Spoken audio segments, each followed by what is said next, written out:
Yakinlah, cinta yang sejati tak akan pernah bisa dipatahkan oleh berbagai upaya untuk memisahkan antara saya dan warga saya untuk saling menyayangi. Banyak orang yang kisah cintanya justru menjadi kisah cinta dramatik karena terlalu banyak orang yang iri untuk memisahkannya. Salam untuk para bajer dimanapun berada, tetap semangat, sebanyak-banyaknya bikin konten negatif tentang saya agar bapak dan ibu bisa ngebul dapurnya.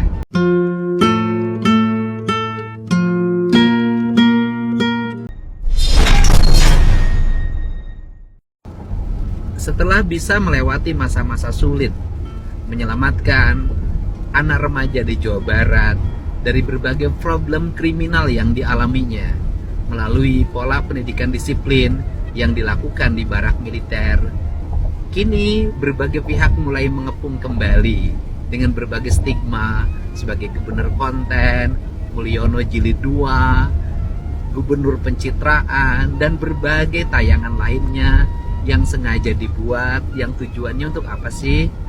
Tujuannya satu, mereka itu ternyata sangat memperhatikan pada saya, sehingga apapun yang saya lakukan mereka komentari dan saya menyukainya. Dan ini dilakukan kebanyakan bukan orang Jawa Barat, tapi orang luar Jawa Barat. Artinya kelihatannya banyak warga yang di luar Jawa Barat kesel sama saya. Karena kesel sama saya, akhirnya tiap hari merhatiin saya. Karena merhatiin saya, apapun dia buat dalam setiap hari, dari mulai video-video saya zaman kapan itu dianggap video hari ini. Video saya yang lagi bikin adukan itu sekitar 6 tahun yang lalu dibuat seolah-olah saya gubernur hari ini kerjanya ngaduk untuk bikin konten. Tapi bagi saya nggak ada masalah. Terima kasih ya telah berupaya terus menggiring opini, mengarahkan publik agar saya dibenci oleh warga. Yakinlah, cinta yang sejati tak akan pernah bisa dipatahkan oleh berbagai upaya untuk memisahkan antara saya dan warga saya untuk saling menyayangi. Banyak orang yang kisah cintanya justru menjadi kisah cinta dramatik karena terlalu banyak orang yang iri untuk memisahkannya. Salam untuk para bajer dimanapun berada, tetap semangat, sebanyak-banyaknya bikin konten negatif tentang saya agar bapak dan ibu bisa ngebul dapurnya. Oh boleh. Baik, teman-teman media, selamat pagi. Assalamualaikum warahmatullahi wabarakatuh. Hari ini jajaran pemerintah Provinsi Jawa Barat melakukan audiensi bersama KPK, khususnya melalui kemudian koordinasi dan supervisi untuk wilayah 2, dan sudah hadir bersama kita Bapak Gubernur Jawa Barat Pak Deddy Mulyadi bersama Direktur Polsub wilayah 2 Bapak Ujang Bahtiar. Baik, untuk kesempatan pertama kami berikan kepada Pak Deddy Mulyadi menyampaikan poin-poin terkait pertemuan hari ini.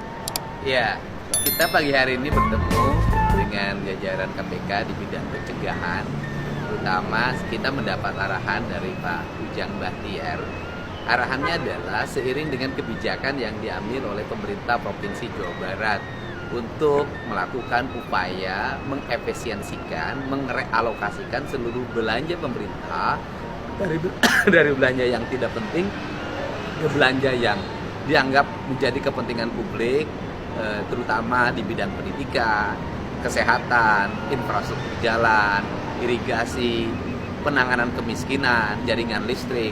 Itu menjadi prioritas utama kami, dan kami mendapat arahan seluruh kebijakan itu nanti harus terkawal menjadi output dan benefit kepentingan masyarakat. Sehingga hari ini kita mendapat berbagai upaya strategik untuk mensinergikan berbagai kebijakan itu pada arah peningkatan sumber daya manusia, kenyamanan layanan pemerintah, dan peningkatan kualitas kesehatan warga, sehingga Jawa Barat bisa mengalami peningkatan indeks ekonomi masyarakatnya, indeks kesejahteraan masyarakatnya, dan indeks pendidikan masyarakat. Terima kasih Pak Direktur. Ya, terima kasih. Hari ini kami kedatangan Pak Gubernur Jawa Barat, Pak Deddy Mulyadi.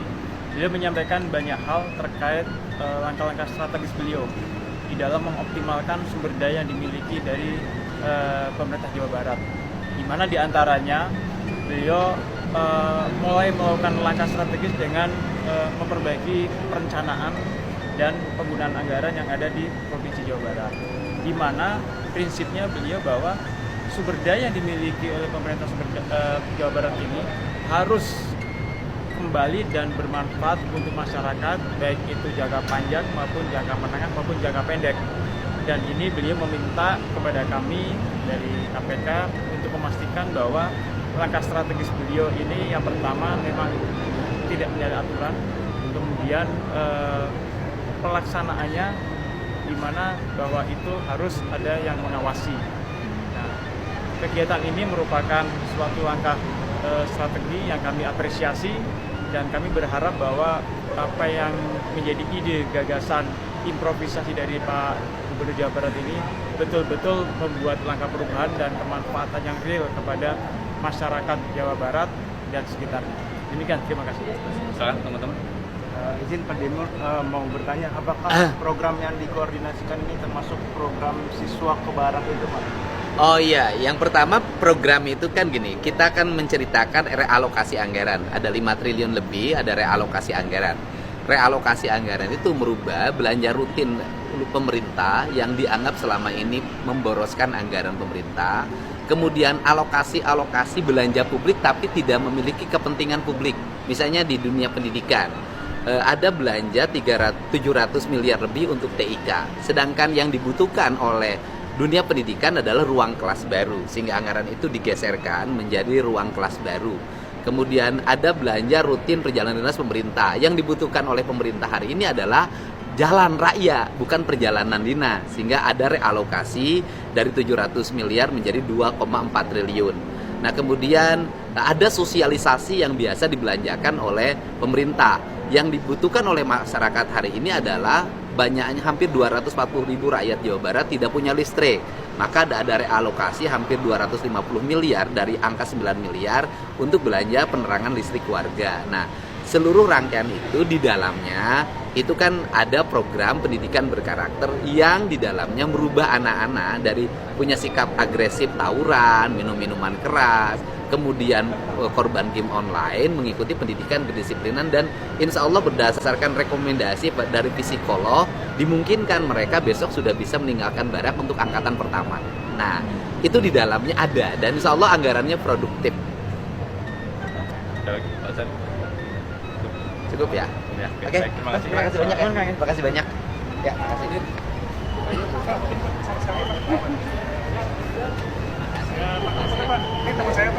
Lagi ngidam istrinya.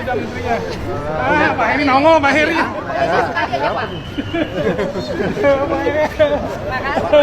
Hatur nuhun, Pak, hatur nuhun. Ya. Program siswa ke Barat itu Gimana? KPAI mengkritik banyak temuan gitu. Gini. Saya kan sudah sampaikan bahwa KPAI harusnya arahnya hari ini bukan mengoreksi kekurangan dari sebuah kegiatan yang dilakukan yang itu penanganan darurat dari sebuah problem. Yang harus dilakukan KPAI adalah mengambil langkah untuk menyelesaikan berbagai problem yang dialami oleh anak-anak remaja kita. Apakah itu karena problem di rumahnya, problem di sekolahnya yang akhirnya mengarah pada tindak kriminal. Kan ada jumlah ribuan tuh anak bermasalah di Jawa Barat. Nah, dari jumlah ribuan itu saya harapkan KPAI ngambil untuk dididik agar masalahnya selesai. Kalau KPAI sibuk terus ngurusin persoalan tempat tidur dan sejenisnya, tidak akan bisa menyelesaikan problem. Dan KPAI bisa lihat dong, kemarin kan 39 anak udah selesai tuh. Kan bisa dilihat bagaimana keadaan anak itu, disiplinnya, kemudian rasa empatinya, bahkan dia menangis di depan ibunya, mencium kakinya. Kan belum tentu itu didapatkan pendidikan itu di sekolah. Besok ada 273 yang akan lulus dari Dodik Lembang. Setelah itu nanti ada angkatan baru lagi. Nanti mungkin kalau dari 1000 atau 1500 atau 2000 yang nanti, atau 5000 kalau terkoneksi dengan kabupaten kota, mungkin 15.000 sampai 20.000 yang dikelola oleh kita. KPAI mengambil berapa? Gitu. Ya. Iya, boleh. Nah, ini kita lagi bersama para pegawai di lingkungan kantor Komisi Pemberantasan Korupsi nih, yang jaga di luar. Mantap. lagi pada bahagia. Ada yang istrinya hamil ya, ada ya. Ada istrinya hamil. Kita habis berkonsultasi dengan bidang pencegahan sehingga pelaksanaan kegiatan pemerintah Provinsi Jawa Barat bisa efektif, efisien, berdaya guna dan untuk kepentingan warga. Semangat semuanya ya. Terima kasih ya, hatur nuhun. Semoga istrinya yang hamil segera melahirkan dengan selamat, anaknya soleh. Amin. Di Amerika nggak ada anak-anaknya nonton bioskop tanpa didampingi oleh ibu dan bapaknya. Di Amerika tidak ada pergi ke sekolah, gerombolan naik motor baca murid, nggak ada.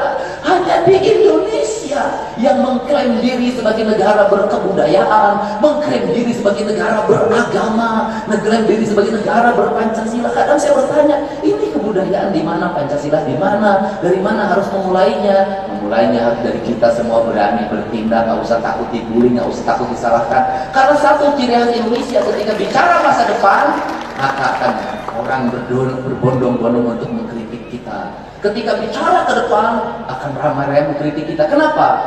Semua orang Indonesia satu dalam kotaknya, politik. Kalau sudah teman satu partai sampai kiamat, sampai pengadilan tidak benar, kok tidak benar. Untuk itu, ini yang harus segera dibangun. Mudah-mudahan kerjasama ini kemana sih arahnya? Saya katakan, kerjasama ini akan mengarah bukan hanya pada percepatan pembangunan infrastruktur. Kenapa percepatan pembangunan infrastruktur dilakukan, Pak? Kita jujur, tidak mudah bangun infrastruktur di Indonesia. Kenapa? Ngirim pasir ke sebuah tempat yang akan dibeton jalannya, itu bayar, Pak, ke tokoh desanya di sana. Satu truk 100 sampai 150 ribu atas nama organisasi apa saja ada. Orang lagi kerja nanti ada gerombolan orang pakai baju organisasi dan tempelnya. Saya itu tahu yang begitu. Nah, dan satu orang Sunda terutama saya tahu karakternya. Orang Sunda itu kalau pemimpinnya bager, maka dia akan memanfaatkan kebagerannya itu. Kalau pemimpinnya lemah, dia akan memanfaatkan lemah pemimpinnya itu. Tetapi kalau pemimpinnya kokoh, kuat, galak, nyumput, kemudian dia ngomong begini di belakang, aduh hapunten abdi mah bisa jalan, kamu diajak-ajak gitu orang Indonesia. Dan itulah orang Sunda. Jadi saya tahu betul psikologi orang Sunda. Kalau berkerumun dia menjadi jagoan, jadi mau, tapi lamun sorangan, mana yang jadi meong, jadi uci. Padahal namanya mau, dia gagal ketika dalam keadaan sendiri dan tidak pernah keroyokan. Jadi jangan mau ngaku mau Sunda, lamun gelut kudu lobaan, mau Sunda gelut mah sorangan. Nah ini yang harus dilakukan. Sikap ketegasan dan tanpa kompromi harus dilakukan. Kenapa? Begitu kita kompromi, terbuka celah kita, maka kita akan menjadi pelanggan selama. Kita akan terus menjadi budak dia selamanya. Sehingga saya dalam berpolitik selama ini tidak pernah memilih jalan-jalan itu. Saya lebih memilih jalan-jalan publik dibanding jalan elit. Kenapa? Jalan elit perjanjiannya terlalu panjang. Selama bareng dengan kita, maka kita harus bertransaksi selamanya. Tapi kalau jalan publik, jalannya asal halus, imahnya asal halus, maka publik akan mengapresiasi kita dan akan punya kesetiaan.